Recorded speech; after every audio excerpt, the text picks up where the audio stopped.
All right. No warm-up episode. We've got Christian in the studio. Well, we're not in the studio. We're just in the kitchen today. Yeah, we're just in We're the in our kitchen. coffee bay. And we've got Christian in. He's just going to hound us with some off-the-bat questions that we haven't been prepped for nor seen. So unrehearsed. We call this no warm-up. AI is going to spit some question out. Christian's going to read them. And we're going to do our best to answer it without any knowledge of the question. And we'll see where this leads. We'll have a little bit of fun. Christian. Thanks for having me. I'm excited. This is great. It's been a while. So hello to everyone. He's back. I am back. Welcome to the Crucifit podcast. I am your temporary host for the day. Let's go. All right. First question. This one's going to be exciting. This is a good start. So if your private life was projected onto a screen for the last 30 days, what would surprise people most about you? It's a good one, isn't it? That's a good one. That is a good question. Aaron handed it to me. It was great. Yeah, that's a great question. Last 30 days. Last 30 days. I think people would be most surprised by how little I've been to the gym in the last 30 days. I would have to agree completely. I haven't seen you around, and I normally see you every day. No, I've been training up here more. I've been at work more. Yeah. And would you say that's a good thing or a bad thing? It's just the season I'm in. Just the season you're in. It's just the season. And I think people would be shocked at the amount of almost sermon writing that I'm doing. Nice. So that's where that's at. What's yours? Oh.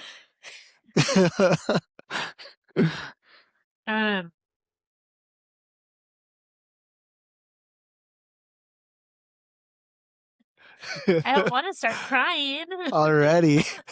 Yeah, I think I've gotten so much feedback recently of people telling me that they're like really proud of where I'm at and what I'm doing, and I fully fell apart this last month.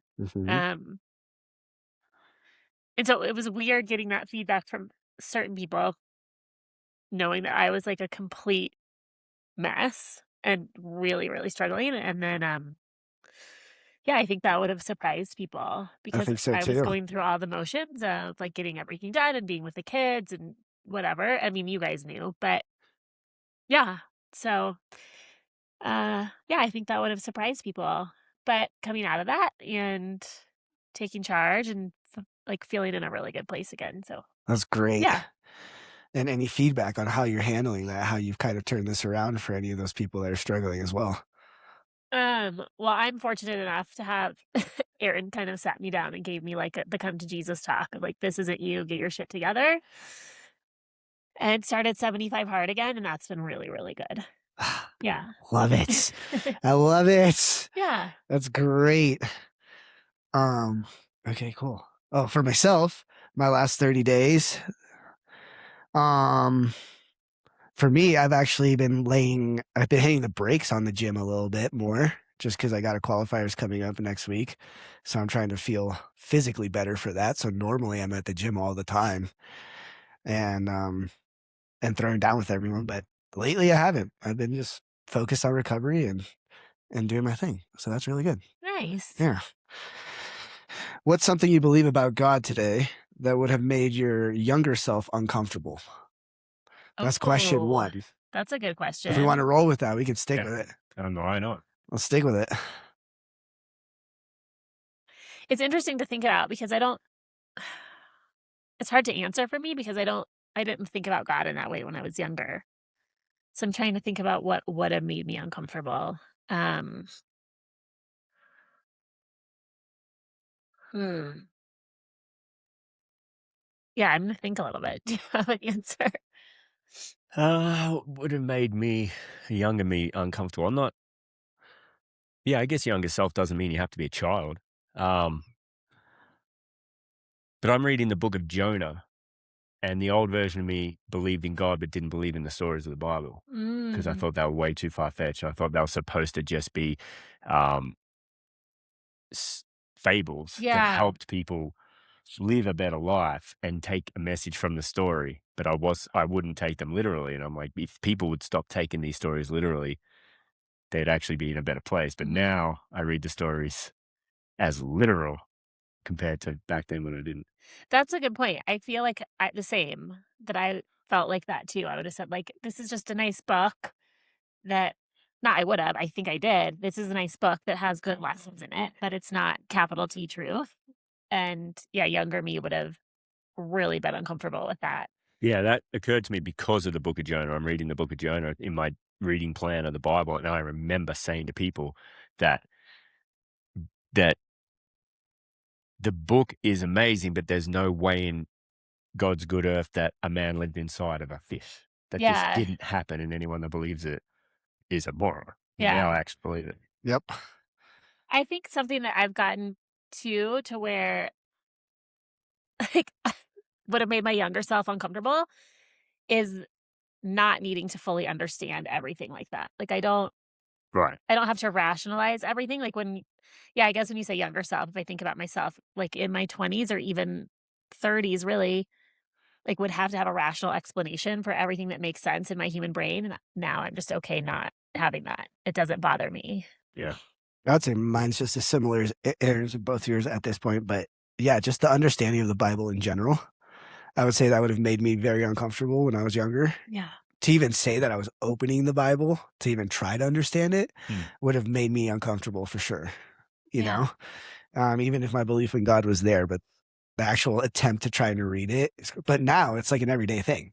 Yeah. Right. Yeah. So That's cool. Yeah, I guess I thought younger self of child. That's a good point. It didn't have to be child. That could have been last year. Yeah.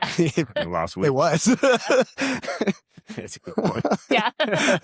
Exactly. Yeah, It right. was. It was. That's true. It's been For a all of year. us, really. Yeah, the spiritual growth has been Yeah. tremendous. But yeah, Yeah, I because mean, even when I started going to church a year ago, yep. like coming back to church, I sat there like, well, I don't really believe all of this, but I know I need to be here because I know I'm supposed to be, and God's telling me I'm supposed to be. I remember getting my Bible and then like physically opening and be like, I'm doing this. Like, this is nuts. I'm doing this by myself. Like, this is where I'm at. Like, I just Yeah. decided to do this on my own and just get a Bible and open it up.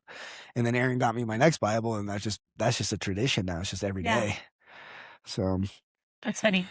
that's great. Okay. So question 3, fast fire. If someone copied your daily habits exactly for the next year, would they end up, and would you be proud of that outcome? Where would they end up, and would you be proud of that outcome? That depends on the person. Yeah. That depends on the person, but yeah, well, I've been thinking about this a little bit lately because it's come up in conversation, but it's hard to say this without sounding entirely arrogant, but most people wouldn't be able to get through a week of my weeks. A year. They wouldn't get through a year of how I live. Yep. And that's not to say that they don't have the capacity. It's because they haven't built the capacity. Yep. That's the difference. So it's like doing a lot of stuff is a skill, and it's like anything else. The more you do, the more you're capable of doing. If you just try to get up off the couch and run a marathon, like, you're going to be in big trouble. But if you continually to develop your skill to run a longer distance over a period of time, your ability to run a marathon is improving daily.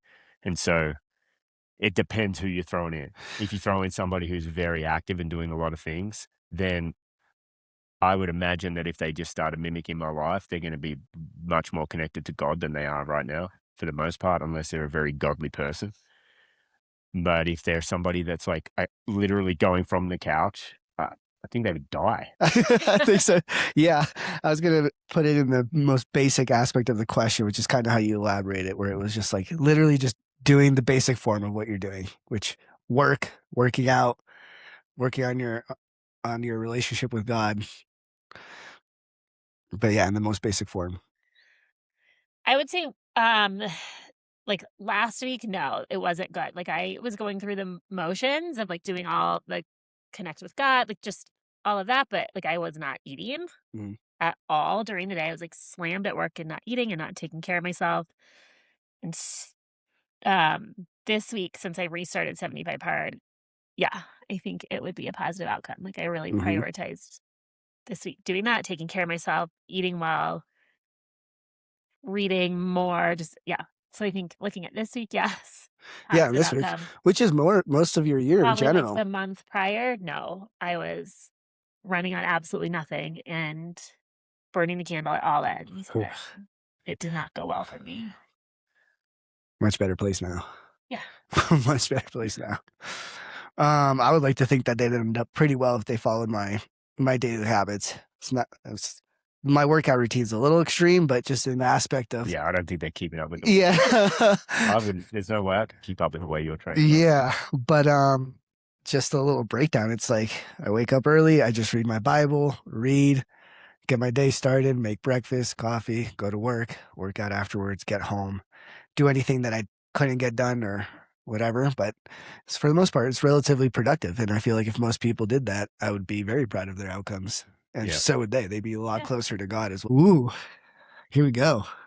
What's easier to fake? Spiritual maturity, physical fitness, or mental toughness, and why? Oh, That's good. That is good. what's easier to fake? Spiritual maturity, physical fitness, mental toughness. Yep. That's such an interesting question because I feel like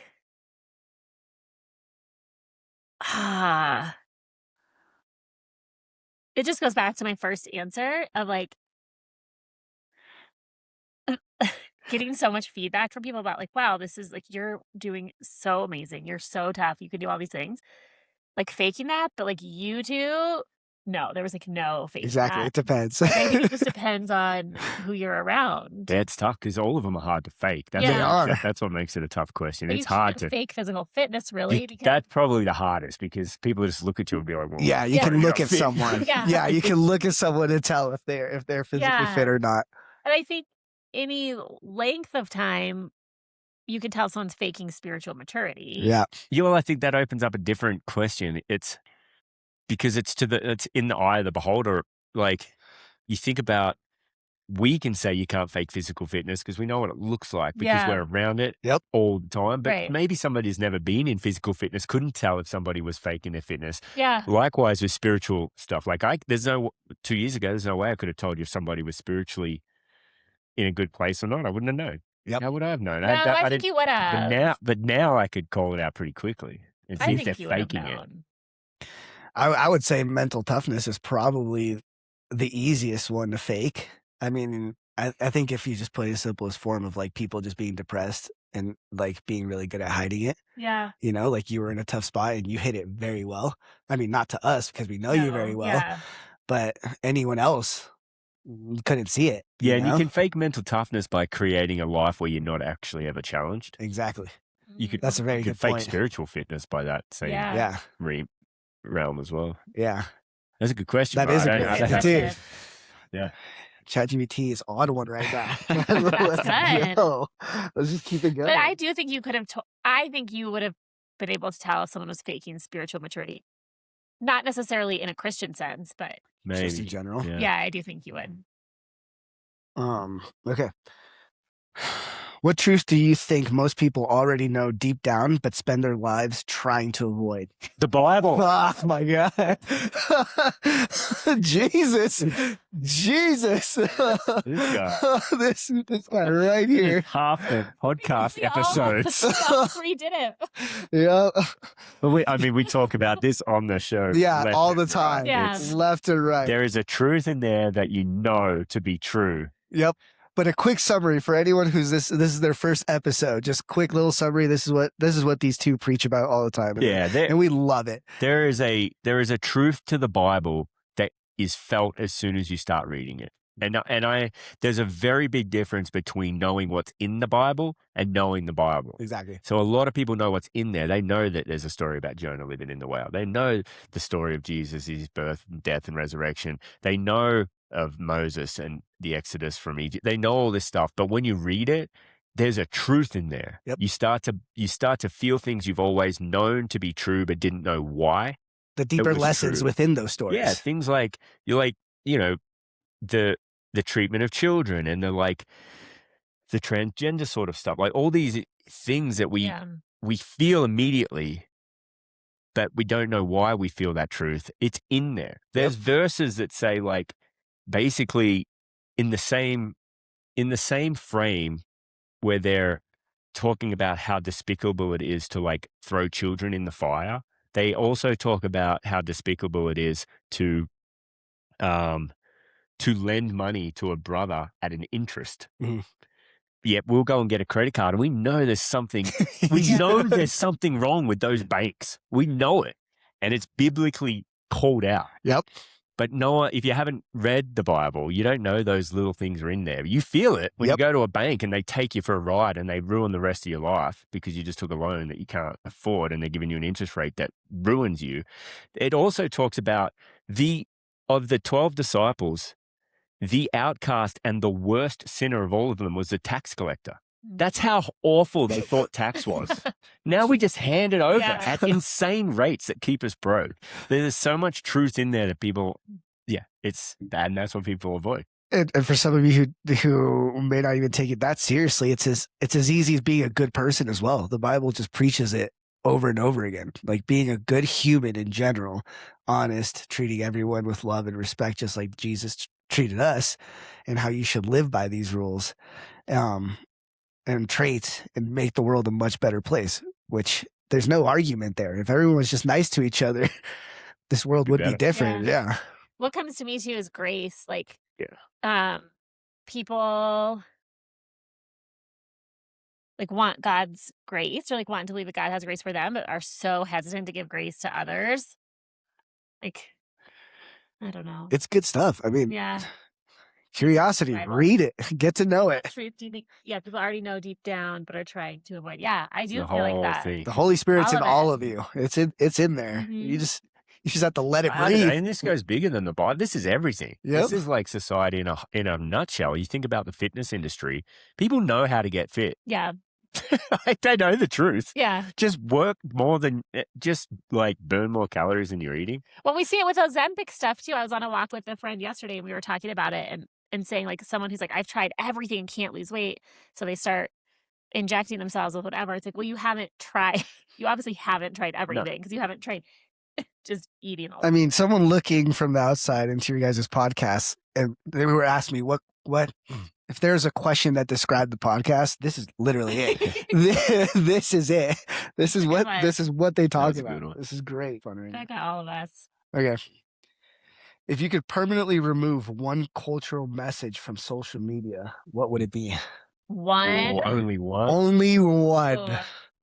Mine would be, we all have our own truth. That's garbage. There's only one truth. There is. There's only one truth. Everything else is just your experience, but that's not a truth.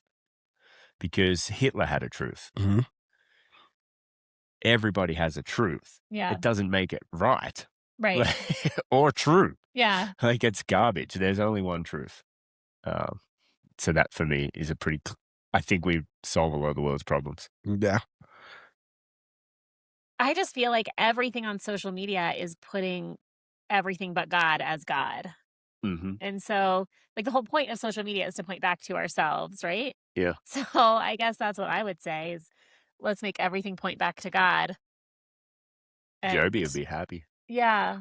Because really all social media is, for most people, is pointing it back to themselves. Yeah. And how many likes do I get? And the entire industry. It's extremely selfish. Yeah.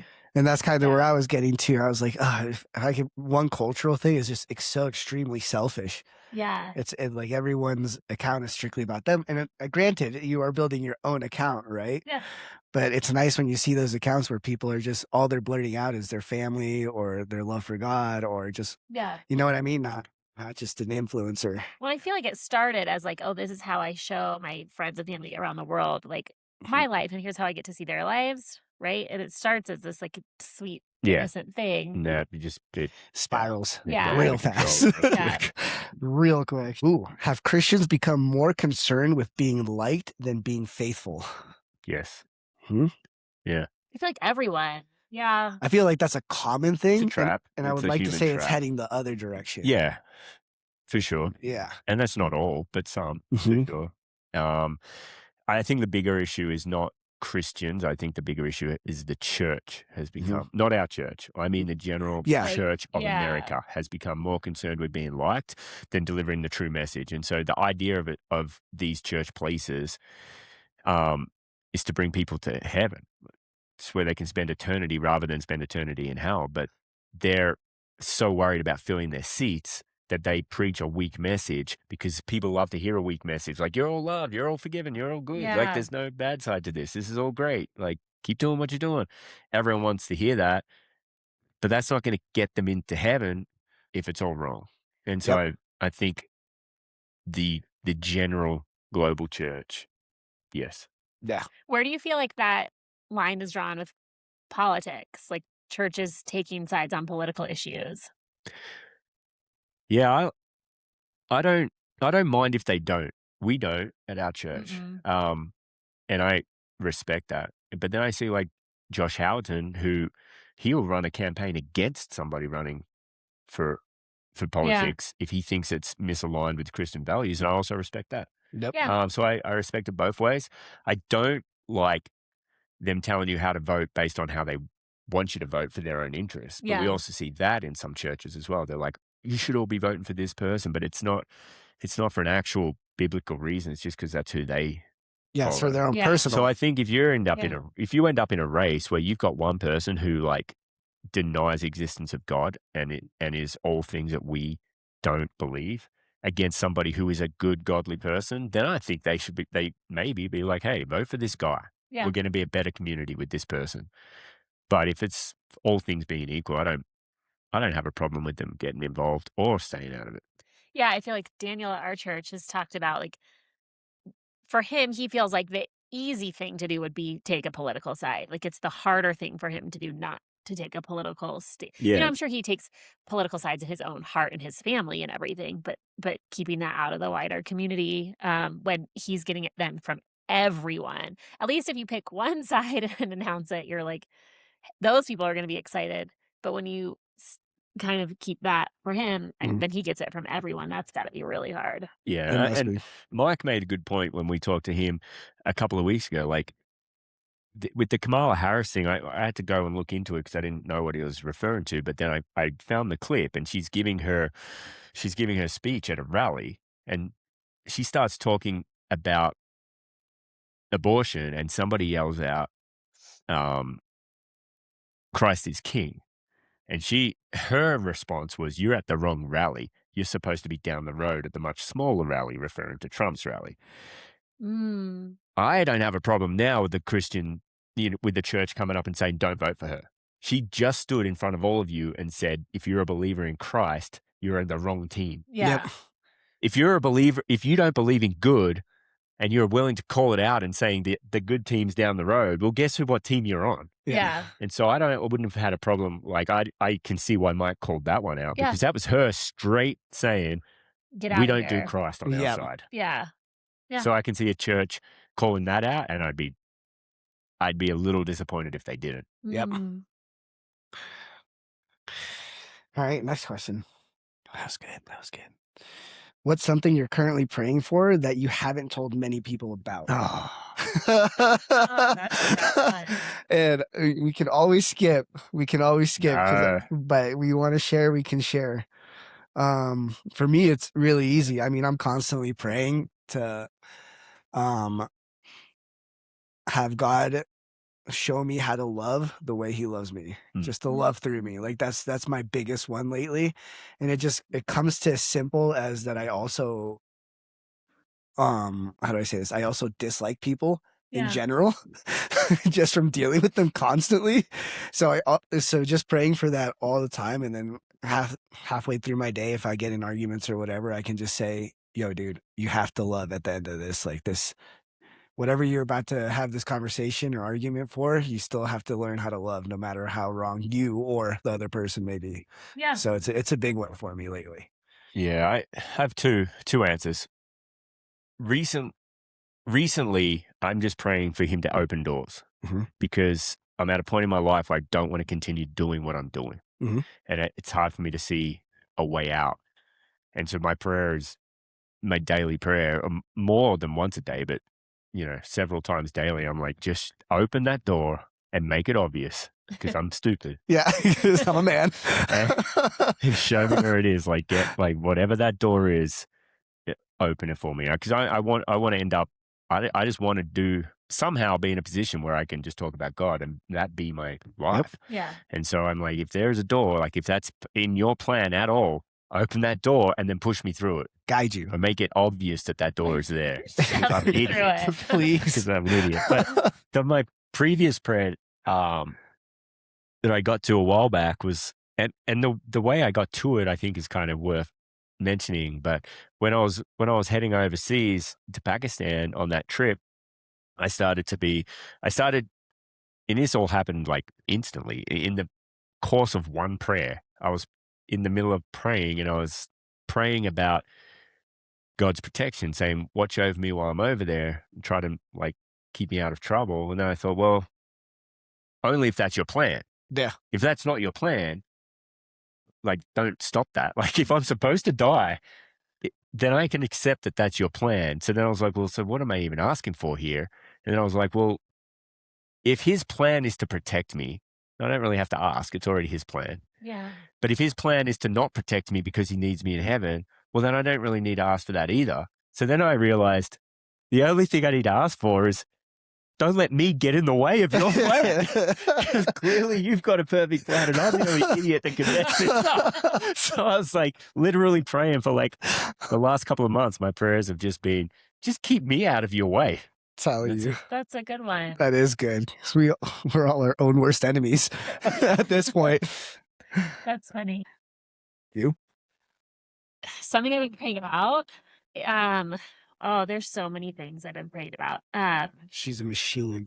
Yeah, I pray basically all day, every day, it feels like. So for me right now, it's just, I don't even know how to phrase it. It's like, like I'm in this in-between space of like what was isn't quite done and what's coming isn't here yet. So I'm just really, No man's land. yeah, like really focused on trust, like, and asking God to remind me to trust him and that he is with me and he will provide, and to keep me from a place of fear. Like I've had a lot of fear lately, and so just that, like, and he is like, he's showing me, it's been amazing. Like, yeah, just when I get in that place, please, like, remind me that you're with me and that there's peace in the present and that he's got me. And that, like, it's all, it's funny. Like, he's shown me in some really, really obvious ways the past couple of weeks too, which have been really fun and funny. But yeah, just a lot of prayers for like peace in the now.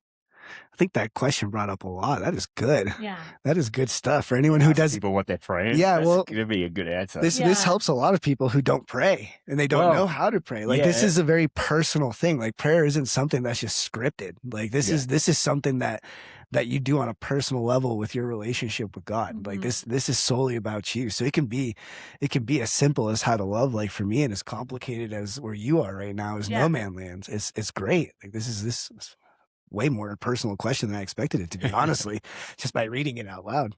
That's good. Yeah. Well, I pray for my kids all the time too. So I guess that's not something anyone would be surprised by, though. Yeah, no, not at all. There's like a country song where he talks about I used to talk to my children about Jesus. Now I talk to Jesus about my kids. Yeah. Nice. Pretty good. Yeah. Love that. All right, let's see here. Question 9. Keep them coming. What's more dangerous, a lack of conviction or a conviction without humility? Ooh. Oh. Oh. That's an Aaron question right there if I've ever heard one. That or, is. Psych, if I've ever read one. Out loud. Out loud. That's a That good is question. good one. What's more dangerous, a lack of conviction or conviction with a lack of humility? Yep. That's tough. That is I spent most of my life lacking conviction and hated that.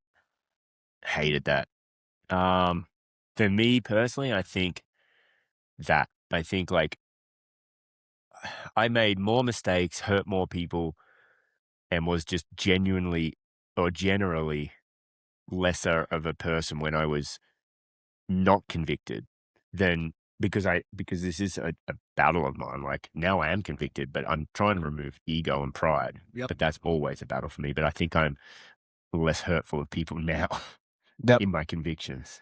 Yep. Mm. Because you stand behind everything you say at this point. Yeah. So for me personally, Yeah. I think the other one produced a worse version of me. And I wasn't a horrible person, but that was a worse version of me.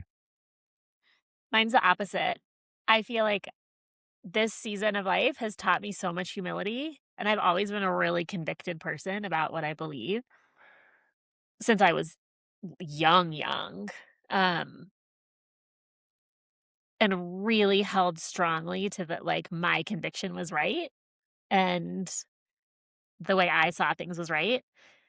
And just with age, I guess, too, but specifically in this season of life, humility has been everything. Of like, yeah, I think for me, it's the opposite. Conviction without humility would be more dangerous than conviction. Yeah, I would have to agree with you for sure. I don't think I was anything like Aaron at that point. I think I didn't have no humility when I was younger, and it caused most of my problems completely. Really judgmental. Yeah, and I was stuck in my own ways, like no humility whatsoever. So I just personally know how that route is, and that's not a good version of yourself. Yeah. That's a good question. That is good. Yeah, keep it coming. All right. What's a belief you hold that would probably cost you followers if you talked about it more often? That's another podcast question right there. Yeah. Well, goodbye, listener. Yeah, I think the podcast does that in general. You guys talk about things that some people might not enjoy. I mean, like, there's a lot of things for me, if we're being honest, like go down the COVID rabbit hole, vaccines and how that all happened, and people were forced to get all of those. Like transgendering children, I think should be a crime.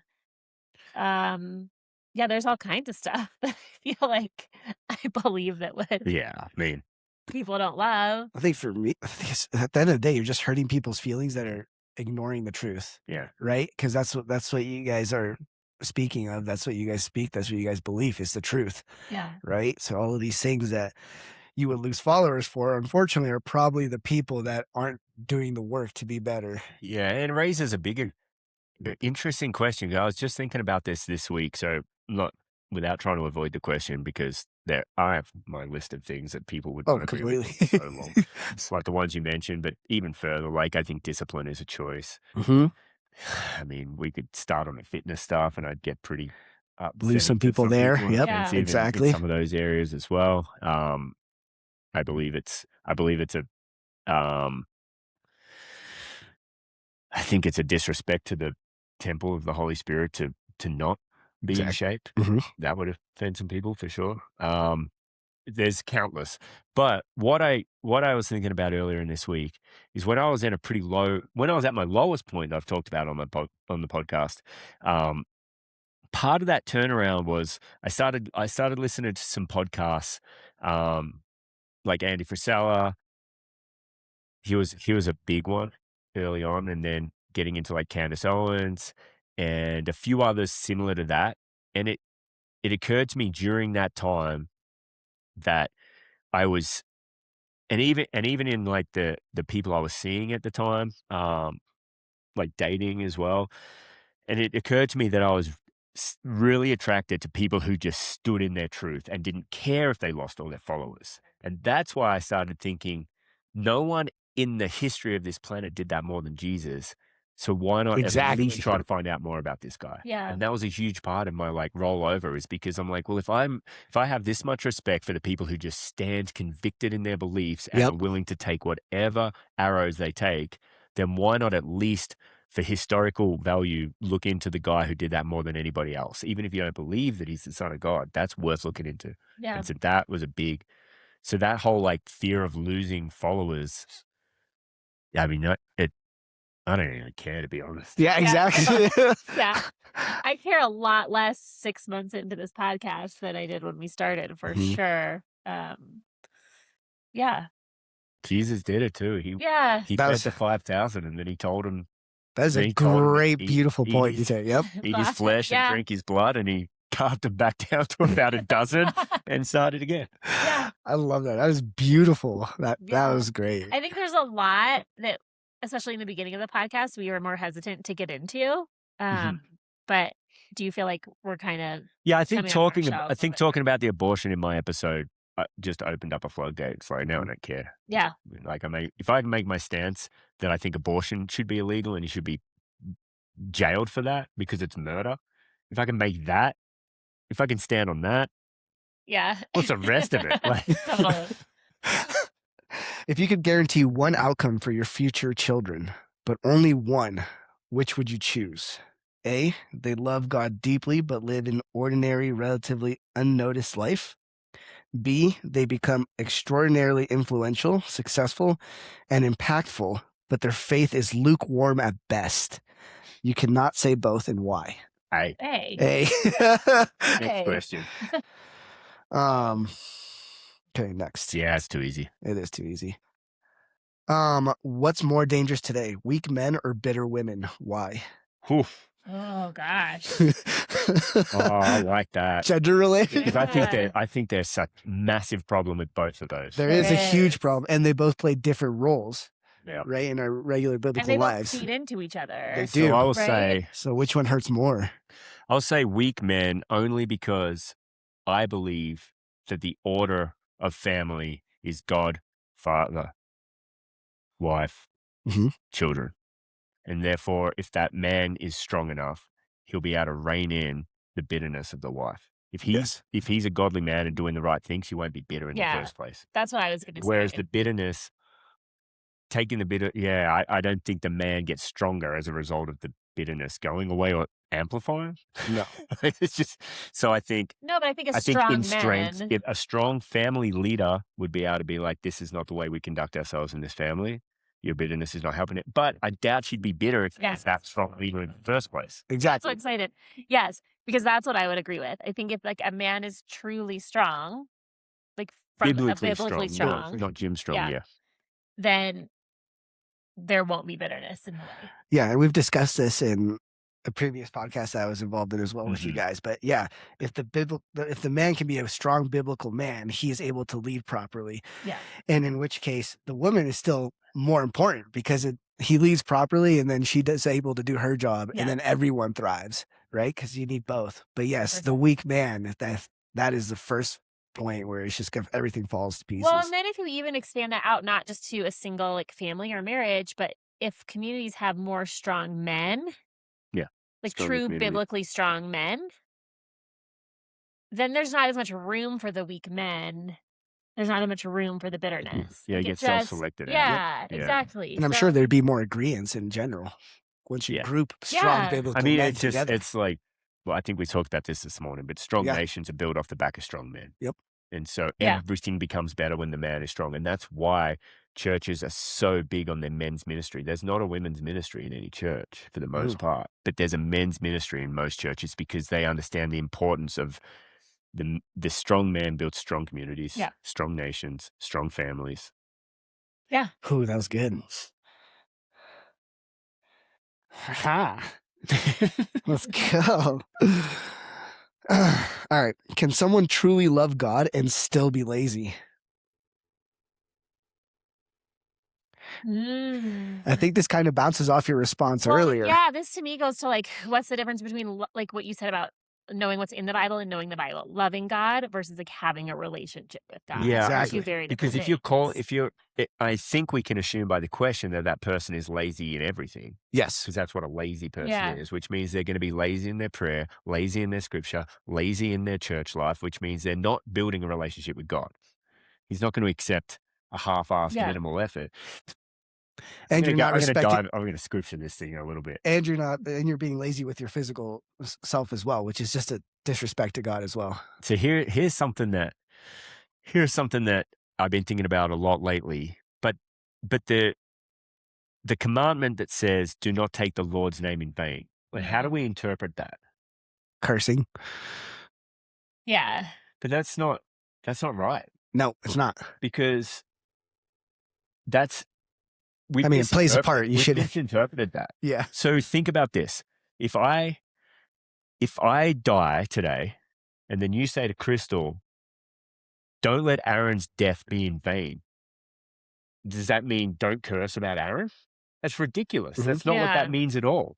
What that means is don't let him have died for nothing. Fight for what he fought for. Believe in what he believed in. Exactly. Make something of yourself because of that. So the actual commandment, don't take the Lord's name in vain, means to carry, not to like take away. It means to carry. So they're saying don't carry the Lord's name in vain, meaning if you're going to use his name, use it with purpose. Make it mean something. Don't be here talking to God and praying to God if it's half-assed. Like that commandment actually means if you're going to use his name, make it count. Like make it actually count for something that matters. And that lazy people wouldn't do that. Yeah. They would not. Yeah. You're absolutely correct. And I don't think I've been more fired up all I know, day. that was good. That was great. Because we're always taught it means don't say, oh my God, Yeah, or no, God it's damn not. it, or whatever. That's not it. Yeah. We've just got that wrong. Yeah. I think that's a great interpretation. Yes, you shouldn't cuss Yeah. God out. No, yeah, you still shouldn't. But the word vain is the word vain, and no one's ever used it as cussing in any other Right. example that I could ever think of.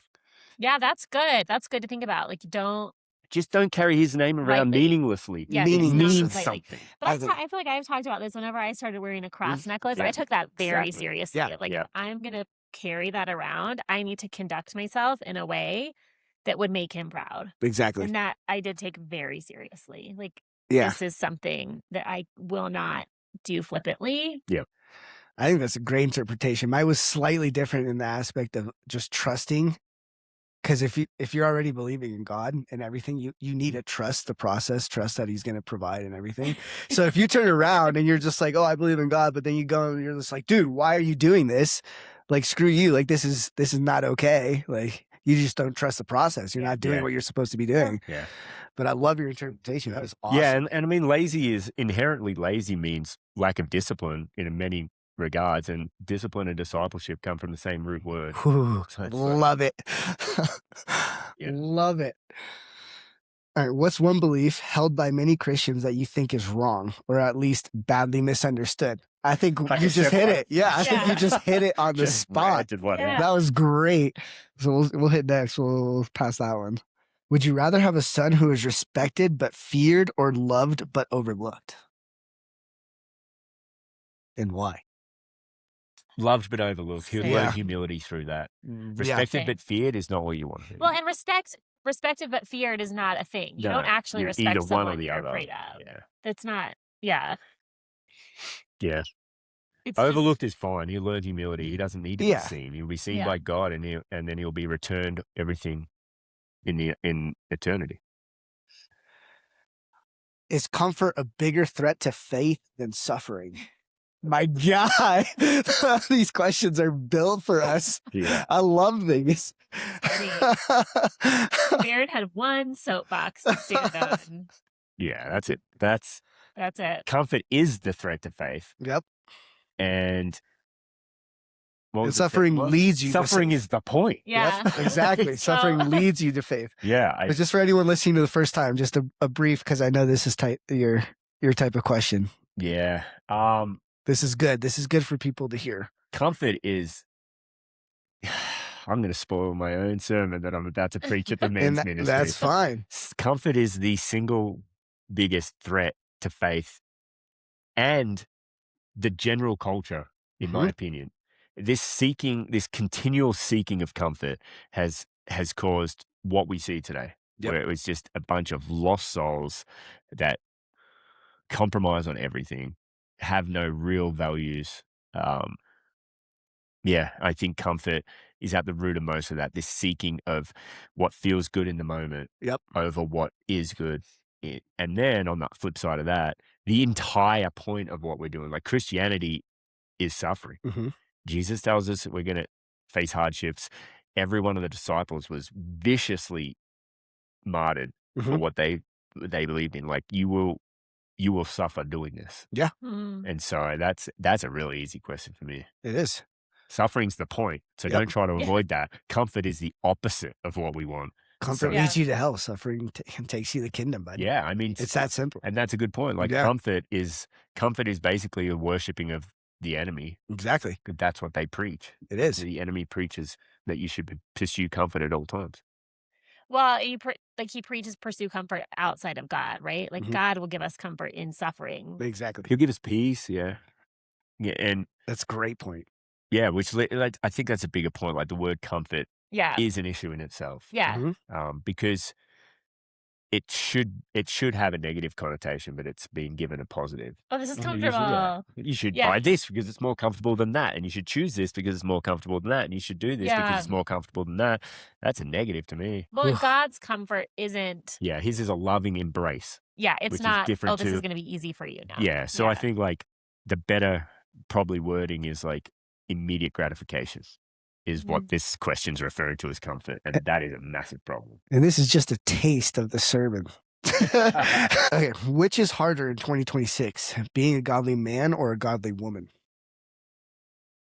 I think we're being attacked on all fronts right now. I don't know. I don't know if that's Tough debate. one you can truly Well, I don't choose. think you can know because I don't think women will know what it's like to try and be a godly man, and a man's not going to know what it's going to be like to try to be a godly woman. So Yeah, so But in the maybe- aspect of what the roles they play right now, I think we can all agree that we're being attacked on all fronts. yeah, yeah, I think half the problem here is that they're trying to tell men, society is trying to tell men to be women and women to be men. yeah, That's the bigger problem. That- So it's hard to be either because Yeah. it's against the creation. Exactly. It's against our actual, and people are going to argue this black and blue, like, but it's not how we're created. We're Yeah. created as man and woman. Like, we're different for a very, very good reason. And we have A roles very to play. purposeful reason. Yep, And exactly. so we're trying to blur that line on purpose because by blurring that line pulls us away from God. yeah, Because God is the creator and he created us this way. So if we can blur that line, it means we can pull people away from God. And that is the point. And so I think it's hard to be either because we have what we know to be true. We have the book that tells us that that's true. Then we have society that says, no, that's not true. Yeah. Switch that up and make it the actual opposite. and not only know that's not true, but you're a bad person if you believe that. is Yeah. true. Exactly. Yep. Yeah, And so what they're doing is they're like, I mean, it's quite clever when you think about it, but they're like stopping people being convicted by making social pressure the most important thing in your life too. So Mhm. it's like, You're building weak like- humans. like these, how many people that are out there saying, well, I mean, a boy, if he feels like he's a girl, he's a girl. How many of them actually feel that to be right, truth? right. Like, Well, I but you have that messaging too. Which I think is pure evil of medical professionals telling you, like, Mhm. no, your child, if you don't affirm this, they will kill themselves. Like, Yeah. you know what I mean? Yeah. Like, you're just, That's literally the yeah. enemy's game plan right there. Yeah. That's their strategy. Yeah. This is the question that we're going to strategize against all that's heavenly good. I feel like it's also to pit men and women against each other too. Yeah. Like, there is no, like Yeah, we're supposed to be unified. this is gonna sound maybe silly, and we probably end up cutting this too. But like you having sat me down last week, like as a man in my life, and been like, "Fucking figure this out." I needed that so badly because I've never had that. And we need what you Yeah. offer. You know what I mean?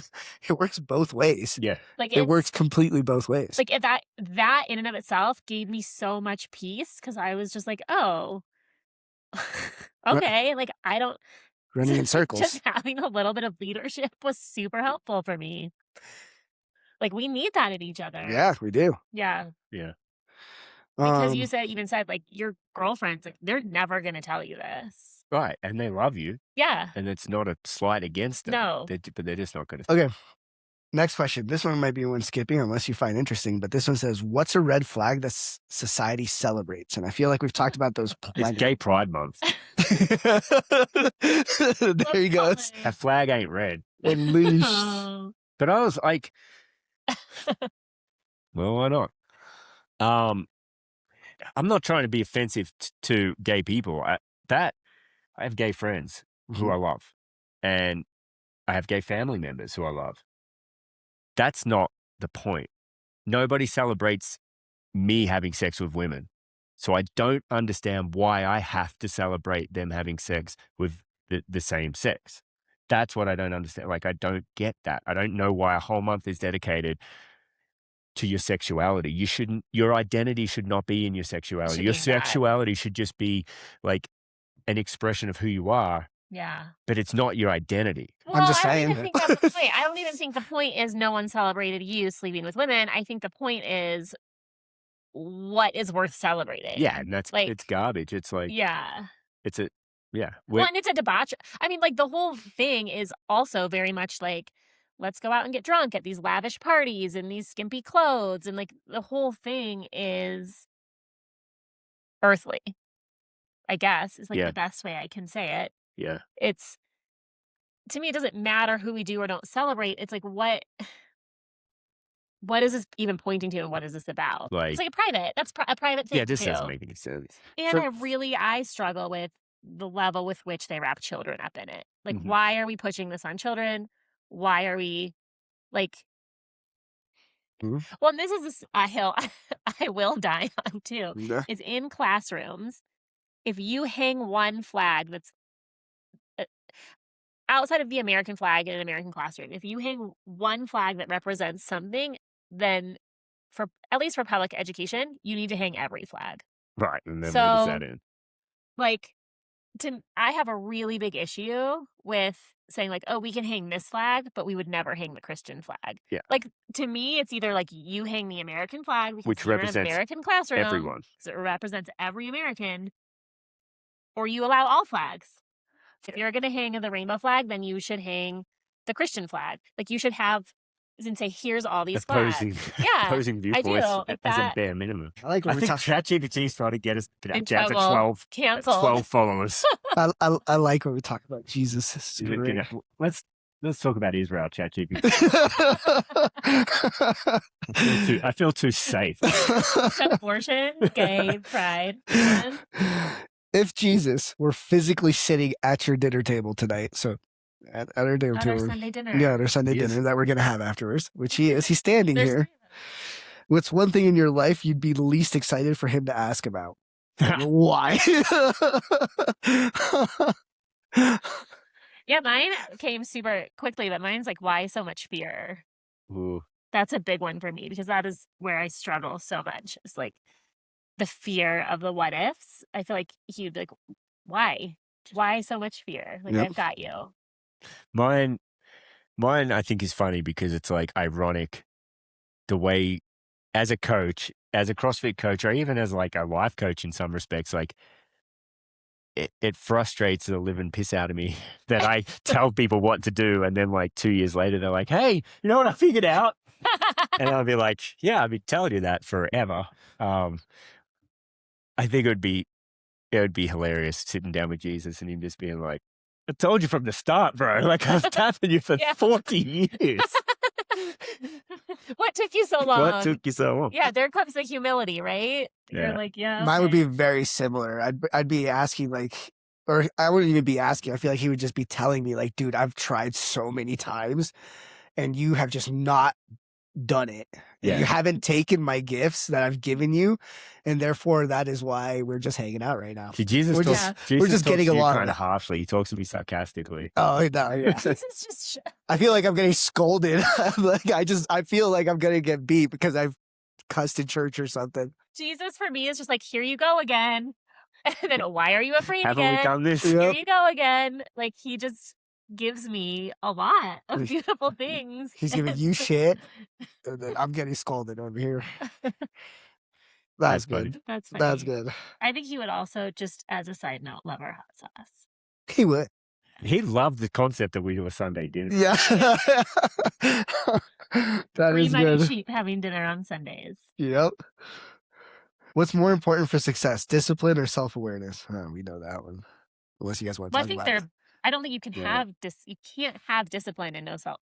Well, that's not true. Can you have discipline with no self-awareness? Oh, yeah. Absolutely. And can you have self-awareness without discipline? Probably not. That's harder to imagine. I don't know that you can have self-awareness without discipline. If you just like, oh yeah, I'm a piece of shit. Okay. How many pieces of shit call themselves a piece of shit? It's actually the Yeah. winners that call themselves a piece of shit. Yeah, that's true. Actually, the people who are achieving quite a bit that are like, I'm a piece of shit. Yep. Mhm. That's like what they say. If you're like questioning whether or not you're a good mom, it's like, well, good. well, like yeah. bad moms don't question that. Yeah. And same as like, there's a lot of biblical principles there too, where you're like, Like I worry that I'm going to say something heretical. But at least I have that worry. Yeah. Like I'm worried that I'm going to say the wrong thing that's not correct Yeah. against what the Bible says. Whereas somebody who's actually a false prophet doesn't think that. Well, I almost guarantee They just preach you, of what suits them and makes them happy. I almost guarantee you that every single one of us will do that. Oh, And will mess I up will for sure. a lot. Aaron says it constantly. We're guys. We're gonna mess something up, dude. Yeah, I was wrong on that. Would you rather be known for conviction or compassion? Ooh. That's a hard one. That to me is male and female, I wonder. Yeah. Yeah. Well, because Jesus was known for both so Yep. well. Yeah. And if you have to choose one, that's so hard to do. Yeah, I mean, yeah, no, you're right. If you have to choose one, that is hard to do. Well, what would you choose? I would rather choose conviction. I'm trying to think of like, because I feel like if someone's telling me something with straight conviction, it's because they mean best for me, right? yeah, Whether it's right or wrong, I don't know. But I would much rather hear. It might be like back. it might almost lend itself to male, female. Like, what do I want Matilda to be? Probably compassion. Yeah. What do I want? I'm trying to think like at my funeral, what do I want them to say? They're going to say one word. Yeah. Here's the thing. Here's what I'm getting from that. Conviction seems male, masculine to me. Compassion seems female and feminine to me. And the reality is, like what we were talking about, is we need them both working together. Oh, for because sure. you can't, like, one without the other is a recipe for disaster. Mm-hmm. So that's a non-answer to that question. Yeah. I guess I'm going to pick conviction. If I have to pick one. I would pick compassion. And that's why we need both Yep. male and female around. This one I like. This one's cool. Do most people need more therapy or more responsibility? Less therapy. Less therapy. This is going to be it. This popular. I think so too. I think so too. Yeah. This will be a not popular opinion. Yeah, this one's a good modern one. American therapy is pretty much complete navel gazing. So yeah, I mean, look at what therapy is. Mm-hmm. Go in, talk about your problems, leave, and expect to get that. All you do is continually recycle the shit that's making you upset. Yeah. And I don't vouch for the idea of pushing it down and ignoring it, but to continually bring it back, that is putting yourself through unnecessary misery. Mm-hmm. Like at some point, you just have to be like, that happened. Jesus forgave me. I got to move the shit on out of here. Yeah. Because if I just drag this up and just drag myself through this mud over and over and over again, but Jesus has forgiven me, then that's like, who am I, God? Well, what did Heidi say? It's like making your issue your idol. Yeah. Like that was big. I would say the therapist I saw like a year and a half ago or whatever, she was pretty good. And like she listened to me and then, for a few weeks. And then I was like, you just have to make a decision. Yeah. Like you either have to do this and be okay with it or do this and be okay with it. Like there is no right or wrong. You just have to make a decision and live with that decision. So she was probably great therapists, but the question was, do we need more or less? We need less therapy. Yeah. It's way more it's gotten out responsibility. of control. Yeah. But people are picking their dogs to therapists, so there's your answer. There's dog therapists. But what did they even talk of? Like in Best in Show? Do you remember that movie? Do you remember that? Really? And we're saying more responsibility because it leads to more action is where we're getting at. Take responsibility yourself. Yeah. More responsible, be Absolutely action. have a therapist that's going to help you take responsibility. Yep. Yeah. But I don't see that in the industry. I see an industry that wants to perpetuate your shit show so they can continue to make money. Well, yeah, because if you're like done, if they heal you, if they said the answer is Jesus and then you turn your life around, they ain't selling no drugs and they're not getting you back in the door. They're not making any money off of you. Yeah. That's a conspiracy in itself that I love. Well, true. There's no motivation to get you out of their office. No, yeah. Like, and I mean, to clarify, talking to someone is completely essential. Like you got to be able to at least verbally communicate with someone. Like, you have to have the responsibility to have the discernment of that person that you're talking to, and whether that they're actually giving you the advice that you want or pointing you to God or like whatever. Like the therapist I saw was not at all Christian or biblical, but she was like, just make a decision. Yeah. Take action. Do something. Do something to help yourself. Don't just keep spiraling in the circle over and over again. Yeah. Well, all right. So then what about this additional question to the question? Mm-hmm. What about the weakness of humans, including myself, that if you had good enough friends, they could help you through the shit show. Mhm. But most of them are also trying to not offend you. So they Mhm. spend their life like placating your shit show. Yeah. If everybody was stronger and more convicted More conviction. and more compassionate, we More might not even biblical. need, and more biblical, Yeah. we may not need therapists much at all. And Because stronger men. that is part of our responsibilities, being disciples, being able to lead our neighbor, our fellow Yeah. people, our families in the proper direction, which includes saying things with purpose and honesty and making sure that they can get through things and helping like if try you to need think to. about how long, if you were in the position you were in last week, how many therapist sessions would it take for you to land where you're at this week? It would Yeah, I have probably no take 2 idea. years. Like all it would be like Fucking get it get together. it together. Yeah. Yep. That's That's true. yep. Well, And if that's drugs. but what And you then the drugs did, would like keep you so you can't really even interact with the And world. it You'd Right. just be- depends on the person too. But, Some like- people don't even like the straight up answer. what you did was also compassionate. yeah. Yeah, exactly. Because compassion isn't enabling. Yeah, Yeah. exactly. Yeah, it's interesting to think about. And at this point, I know for a fact all three of us would much rather hear the truth. Yeah. Than to go and just keep continuously talking about our problems. Yeah. 100%. What's something you wish Christians talked about more and something you wish they'd talk about less? I wish they'd talk about eternity more. Yeah. That's what this is all about. And they don't really talk about it. I wish Yeah. they'd talk more about the Bible in general. Hmm. You know, because I feel like I have great conversations with other fellow Christians in general, but for the most part, it's not really about the Bible. You know, it's just the way of life or how's your day or whatever, you know, some faith Yeah. conversation. I know with Aaron, I just talk about the Bible every once in a while. I'm like, oh yeah, dude, I just read this cool one. So you mean outside of the church? Yeah, outside of the church, like just be able to have a conversation about the Bible, like Yeah. how you enjoy meeting Guy for coffee and talking about Jesus. Like, Yeah. you know what I mean? Yeah. It shouldn't just be a church thing. I love having coffee and talking about Jesus. So good, isn't It's it? so good. It's It is so nice. It's so relaxing. Christians talked about more. Yeah, I don't feel like. I mean, the church we go to is Our church is great. amazing. Yeah. Daniel's amazing, but yeah, eternity doesn't really come up that much. Nope. My first sermon was about eternity. Yeah.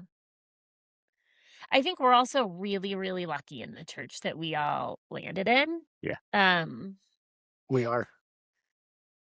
Really lucky because there's a lot of like I don't really know, I guess, so I shouldn't talk about this, but I just feel like our church preaches a good message Preaches truth. about Jesus and Christianity and not about religion. I think a lot of churches are much more religious in that like that trumps the relationship with God. What should we talk about less? Maybe worry about not offending people. Mhm. Yeah. I don't know about less. Yeah, I don't know about less either. I feel like there's a lot of Christians who don't want to offend someone. Oh, yeah, for Yeah. sure. So really, what they should say less is, I don't mean to offend you, but here's the truth, and speak the truth. Yeah. This one's cool. I like this one. I think you guys will like this one too. Would you rather know God's plan for your life or God's timing for your life? Neither. I really like- How did I know it was going to go In that way? every moment, I'm always like, man, like just show me what you need. Like, and I'm asking for both of those at Yep. any given time. But if I actually had the choice, I would choose not to know either, because that's the beauty of all this. Yeah. Is the pursuit of the unknown. He's the only one that knows. Because if you know the outcome, it's not faith anymore. Exactly. not. That's what I was going to say. The There's no definition of faith is to believe in something Yeah. that can't be seen. Yeah. And so all of a sudden, it's not the same. You won't treat it the same. You don't have that capability. Only God has that capability. And I know I mentioned this before, but Philip has a great sermon on it where he's like, you don't want to know. You can't handle the truth. You can't handle the future. It's very true. Only God can handle the future. You Yeah. cannot. If you knew what was going to happen in the future, you wouldn't treat that person the same. You wouldn't Yeah. treat yourself the same. You wouldn't Miss do out the on all the growth. yeah. You wouldn't. Yeah. You just wouldn't do things the way it needed to be. Yeah. Mm. So yeah, if I could choose, I would also choose neither. That's a good one. What's one area where the fitness industry and the church make the exact same mistake? Ooh, I like that. The exact same mistake. Yeah. I think both industries struggle with being more determined to get people in Fulfill everyone's to- needs. than to give people truth. Yeah. I like that, which I like about our church and CrossFit in general. Yeah. John Because- holds us to a very high Yeah, standard. John holds us to a very high standard, and he always does. and then Daniel's always preaching. He'll even tell you, "I'll help you find another church if this doesn't fit you." Yeah. You know what I mean? Which is great. Like, yeah, he's holding us to a standard. You can't just be showing up on Sundays just on church, and that's the only thing you do. Yeah, I think both industries suffer from like a checkbox version of its members. Yep. Yeah. Both are You're just doing coming the in to say, bare I worked minimum. out today. Yep. I Bare worked minimum. out Well, today. and there are people who do that, like at our gym, who I love dearly. And But then there's another way to look at this. So as a gym owner in the past, and I can see this because I've been thinking about this a lot, actually. It's funny that this came up because it's just coming to me now. But like, I remember having this problem with some of my members that would just come in and check the box. But then part of me was like, but if they do this every day for a year, yeah, eventually Eventually something they'll is gonna crack. change. Yeah. Something will change. If they just keep coming to church, going through the motions, yeah, I disagree with it. But if they keep doing it for long enough, something will finally gear. That's a great point you bring. but I don't even know, because I can think of a handful of people at our gym. Yeah, that doesn't happen. It doesn't happen, but But you still then hope for I'm that. like- You still pray for that, like right? for them, it's like coming to see their friends, doing something active. Yeah. Like It's still something positive. it is. Yeah. And so, yeah, their goals are different than mine. But here's the issue, like eternity's at stake. Yeah. What's more likely to ruin a person? Success before they're ready or failure they never recover from? Ooh. To ruin a person? Yeah. I mean, if we talk about biblically, I think my choice would be success because you're never feeling struggle. I mean, it's like that's know a what I very, mean? very dangerous thing. I think Success that's, that you're not prepared for. yeah, you just That get it. actually kills a lot of businesses as well. Very true. You start off lot. too hard, but it's just, I feel like Yeah, I that's just mean, like deadly. they grow too quickly and they Yeah. can't keep up because they don't have any of the processes in place. From a biblical perspective, I don't even know what success early looks like. At least there's then opportunity to fail and learn. Yep. But Yeah, then the failure problem that you is- can't recover from, like that just the way. Yeah, But they in our world, there's They nothing kinda you go can't recover. together. Yeah. I feel like in our world, there's nothing that you can't recover from, right? So I'll take a different approach. I would say that success before you're ready is worse based on this. Something that occurred to me a while back, right back at the start of this journey. If you failure that you can't recover from, in the world's definition of that means you've lost everything. I think if you lost everything, your connection and your relationship with God would be off the charts. I remember you Because saying you that. have nothing else. Exactly. Yeah. There's nothing. There's no That's where I was getting at You've too. got no money. You've got nothing except God to talk to. Rock You got no bottom. friends. You got no family. Like, all you're going to do is just be like, all right, I am starting from nothing, and there's only one thing that can get me through this. Let's start. Day Yeah. one. Unless you physically die, there's literally There's a part of me that kind of wants that. rock Like, bottom I again, often think about just blowing everything up so I can start with literally nothing. bro. Did See you? how I That's funny. Like, no thanks. What's one opinion you've changed your mind on in the last 5 years? That Jesus Christ is our Lord and I Savior. mean, that's Yeah, the obvious. I mean, and there's Yep. so many. there's so I think many. the more important question is, are you willing to change your mind on an opinion? Yeah. Mhm. Because I see so many people that aren't. Yeah. I'll change my mind on anything. On nearly every opinion that I hold, at some point, I didn't help. Yeah. There's some people Same. that'll go scorched earth, scorched earth, and die on that hill and burn Yeah. everything around them than to Yeah, change. I how they respect think. people that change their opinion more Yeah. than So I mean, I think it's a sign of growth and maturity. Totally. It is. can look at yourself and say, damn, that is not the way. That's probably not right. And I own that, but now this I've is learned good. and I've grown. Would you rather raise children who obey you or children who challenge you? Challenge. They're not Same. there to obey me. They're there to obey Christ. Yeah, same. Sick. Challenge me because I'm going to be wrong. Yeah. Yeah. Well, and because that to me is like children that obey you, that's comfortable. Mm-hmm. That's not what we're called to. No.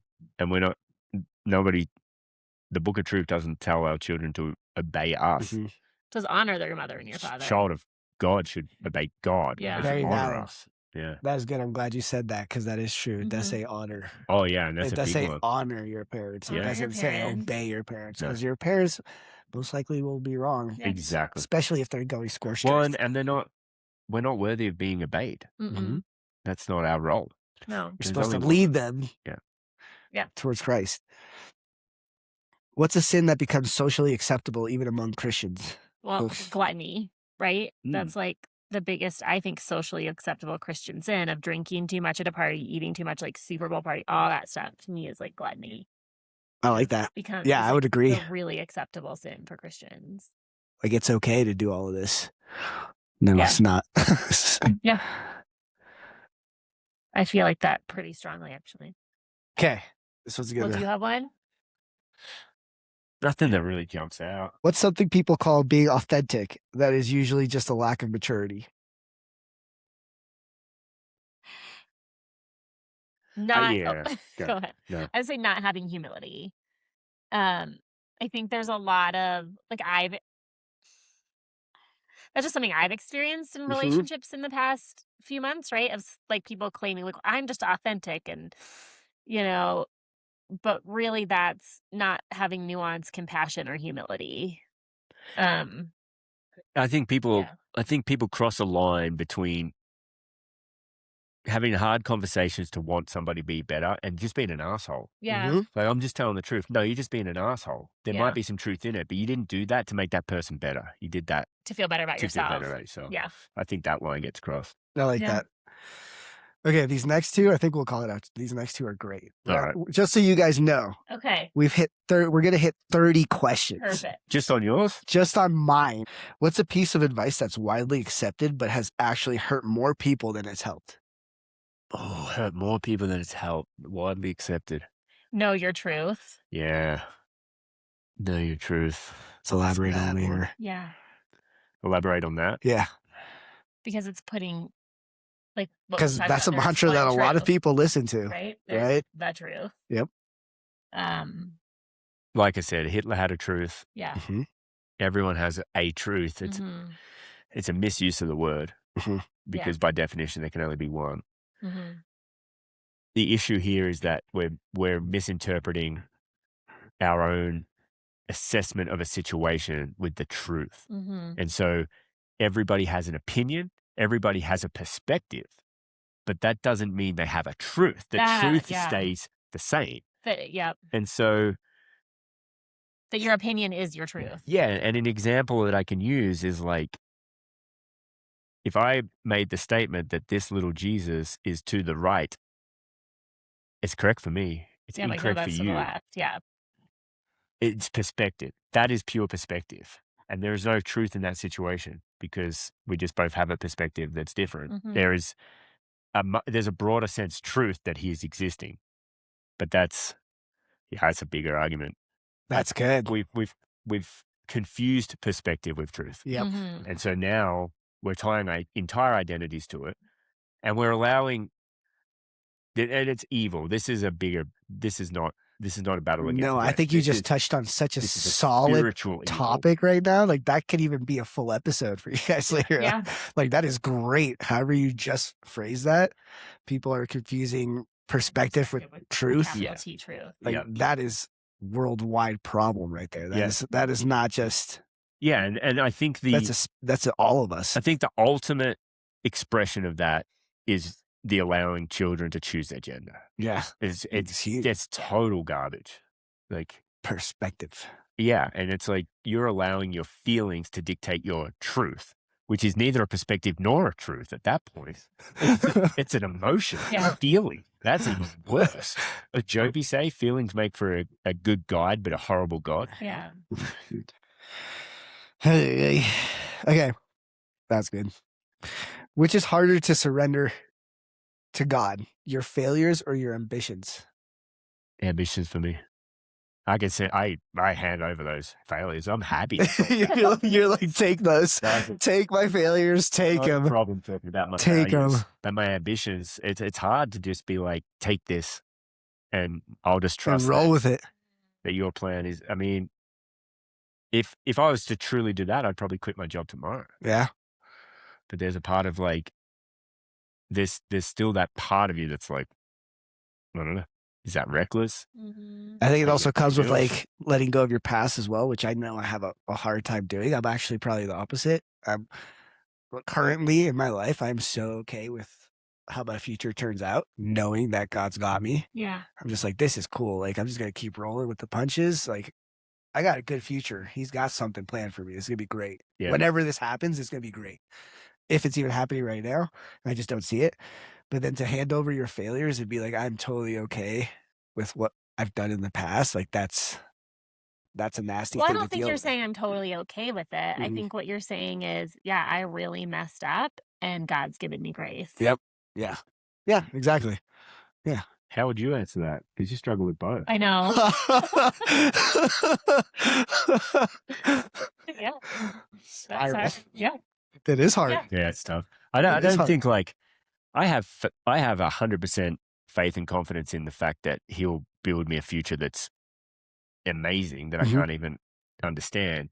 But if I was 100% of that, then I would just quit my job and see what happens. Mm-hmm. But there's a part of me that's holding on to the job to pay the bills, to pay the responsibilities that probably suggests that it's still harder for me to surrender that than the part. I don't give a shit about that stuff. But what if the surrender is not quitting your job right now? Exactly. Yeah. And that's where it's challenging Yeah. for me. Like, Yep. where's the line between recklessness, surrender? What am I surrendering? Mhm. Because, one day he might be like, all I told you to do was wait and you quit your job. You clown. Yeah. Yeah. Like, what part is your Yeah. responsibility? And all I showed you was how not to quit your job right now or whatever. Yeah, that's funny. That's a hard question. That is a good one. Yeah. I don't really have an answer to ask me in a given 5 minutes. Yeah. Right now. That is a great one for you, though. Yeah, That it is. is a really good question for you. Yeah. I can see why it would take you 5 minutes, maybe even an hour. If you'd ask me given any 5 minutes, and I'll tell you a different answer. It's harder. Oh, shit. Yeah. Full spiral. We're getting there. Great. That was fun. That was fun. I really enjoyed it. Thank you to our 4 Thanks for having me. followers. That's Thanks for having us. Mass cull of 2026. 3 of those 4 being us. Yeah. Dad. Your dad. Thanks, Mark. Thanks, Mark. We look forward to seeing you in a couple of weeks, bud. I hope that gave everyone a little bit more insight into just who we are as people and where we are at this moment in time, anyways. Yeah. That was fun. Yeah. Hopefully spark some curiosity. Yeah. Because that's ultimately the biggest thing is getting you guys curious. Anyone who's listening to this for the first time. Yeah. Yeah. And if anything we say offends you, just ask why. Yeah. Like ask yourself why or ask us? Both, but mainly yourself. Like, Interesting. Yeah. what triggered? Yourself, and what part of or this? us. And Yeah, that's great. think about it. Because, I mean, we see a society where it's just we're so quick to be like, I'm offended by that. Yeah. You don't have any right to say that. We don't see a society that's like, what that person said hit a sore spot for me. Why is that? Why? And is then go that? and sit with that for a little while and then Yeah. consider why it might be a sore spot and That's look a good into it a point. bit. Well, what we talked about this morning a little bit too, Aaron, is like to listen to our podcast, to any podcast, you don't have to agree with 100% of what we're saying. Like it's Right. Yeah. Like You most likely won't. you There's won't. no You way. shouldn't, actually. Yeah, You there's shouldn't, 'cause- no way one person's going to agree with No. everything we just said. But yeah, sit with that. Like, why did this hit a nerve? Yeah, And what is it in me? You should want to be challenged on your belief systems too. Mhm. Like Yeah. that's how you grow. If you only listen to people and podcasts or whatever that echo chamber your own belief systems and values, you will never grow. Never. You have to embrace somebody challenging your belief system. And have to be okay with people in the world not agreeing with you on every single thing. Right. Like that's Exactly. okay. Exactly. And It that's doesn't like you're not in danger. if the that best happens. version of this world is where we all just understand each other's differences and be like, hey, we disagree on that, but we're still great friends. That's the best version of this world, but And that's believe in not Jesus. where they want us. Yeah. Mhm. And I want you to go to heaven. Part of the reason why we're such great friends. Yeah. We don't agree on everything. Most. Most things. Yeah. Great most. Sometimes there's like, that is false. That is absolutely incorrect what you just said. You're not a fan. Like I always say, Ooh, though, cheers, it's one. all right to be wrong. Yeah. I love that. But then we'd both be wrong. So I believe that you believe it. I believe that you strongly believe that is correct. that's where Hayden gets most mad at me when I tell her that. I don't really believe that. But you are wrong. Love you though. Love you. Jesus does too. Well, everyone lift heavy, pray hard. Lift heavy, pray hard. Lift heavy, pray hard.